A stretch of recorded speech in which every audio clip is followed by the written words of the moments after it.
Code படத்தில் ஏற்பட்டிருக்கும் அதிரடி மாற்றம் இதுவா? அவரை படத்திலிருந்து தூக்கிட்டாங்களாம். வெங்கட் பிரபு விஜயை வைத்து கோட் படத்தை இயக்கி வருகிறார். முதன்முறையாக விஜயுடன் வெங்கட் பிரபு இணைந்திருப்பதன் காரணமாக எந்த மாதிரியான படமாக கோட் வரும் என்ற எதிர்பார்ப்பில் இருக்கிறார்கள் விஜய் ரசிகர்கள். படத்தின் ஷூட்டிங் கேரளாவில் சமீபத்தில் நடந்து முடிந்தது. அந்த ஷெட்யூலில் தான் படத்தின் கிளைமேக்ஸ் ஷூட்டிங் செய்யப்பட்டதாக கூறப்படுகிறது. இன்னும் கொஞ்ச வேலைகள் மட்டுமே படத்தில் பாக்கி இருப்பதாக கூறப்படும் சூழலில் படம் பற்றிய ஒரு புதிய தகவல் வெளியாகியிருக்கிறது. விஜய் நடிப்பில் கடைசியாக வெளியான லியோ திரைப்படம் சுமாரான வரவேற்பையே பெற்றது. அந்த படத்தில் நடித்து கொண்டிருந்த போதே வெங்கட் பிரபு இயக்கத்தில் நடிக்க கமிட்டானார் விஜய். படத்துக்கு கோட் என்ற பெயர் வைக்கப்பட்டுள்ளது.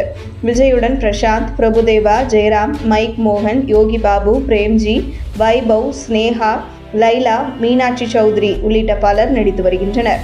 ஏஜிஎஸ் நிறுவனம் தயாரிக்கும் கோட் அந்த நிறுவனத்திற்கு 25வது படம் என்பது குறிப்பிடத்தக்கது. படத்தின் ஷூட்டிங் சென்னையில் தொடங்கியது. பிறகு தாய்லாந்து, துருக்கி உள்ளிட்ட நாடுகளில் ஷூட் செய்யப்பட்டு கடைசியாக கேரளாவுக்கு சென்றது படக்குழு. அங்கு விஜய்க்கும் வெங்கட் பிரபுவுக்கும் உச்சக்கட்ட வரவேற்பை அளித்தார்கள் கேரள ரசிகர்கள். அதனை பார்த்து ஒட்டுமொத்த மல்லுவுட்டும் ஆச்சரியத்தில் வாய் பிளந்தது என்றுதான் சொல்ல வேண்டும். கேரள ரசிகர்கள் மத்தியில் விஜய் உரையாடவும் செய்தார். அந்த பேச்சும் பெரும் ரெஸ்பான்ஸை பெற்றது. இதற்கிடையே கோட் படம் ஹாலிவுட் படத்தின் ரீமேக் என்று தகவல்கள் தீயாக பரவின. ஆனால் அதெல்லாம் இல்லை, இது முழுக்க முழுக்க ஒரிஜினல் கதைதான் என்று வெங்கட் பிரபு அந்த வதந்திக்கு முற்றுப்புள்ளி வைத்தார். அதேபோல் இந்த படம் டைம் டிராவல் ஜானரை மையப்படுத்தி எடுக்கப்படுகிறது என்றும் திரைத்துறையில் பேச்சுக்கள் ஓடுகின்றன. பொதுவாக டைம் டிராவலை மையமாக வைத்து வரும் படங்களுக்கு நல்ல ரெஸ்பான்ஸ் கிடைக்கும் என்பது நினைவு கூறத்தக்கது. விஜயும் அவரது ரசிகர்களும் இந்த படத்தை ரொம்பவே எதிர்பார்த்திருக்கிறார்கள். ஏனென்றால் அவரது நடிப்பில் கடைசியாக வெளியான லியோ திரைப்படம் சுமாரான வரவேற்பை பெற்றது. எனவே இந்த படத்தை விமர்சன ரீதியாகவும் வணிக ரீதியாகவும் பெஸ்டாக கொடுத்துவிட வெங்கட் பிரபுவும் பொறுப்புணர்வுடன் தீயாக வேலை செய்து வருகிறாராம்.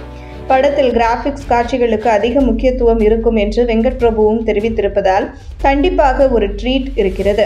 மெகா ஹிட் பார்சல் தான் என தளபதி ரசிகர்கள் கணிக்க ஆரம்பித்திருக்கிறார்கள். இந்த நிலையில் கோட் படம் குறித்து புதிய தகவல் வெளியாகியிருக்கிறது. அதன்படி சித்தார்த் நுனி என்பவர்தான் ஒளிப்பதிவாளராக பணியாற்றி வருகிறார்.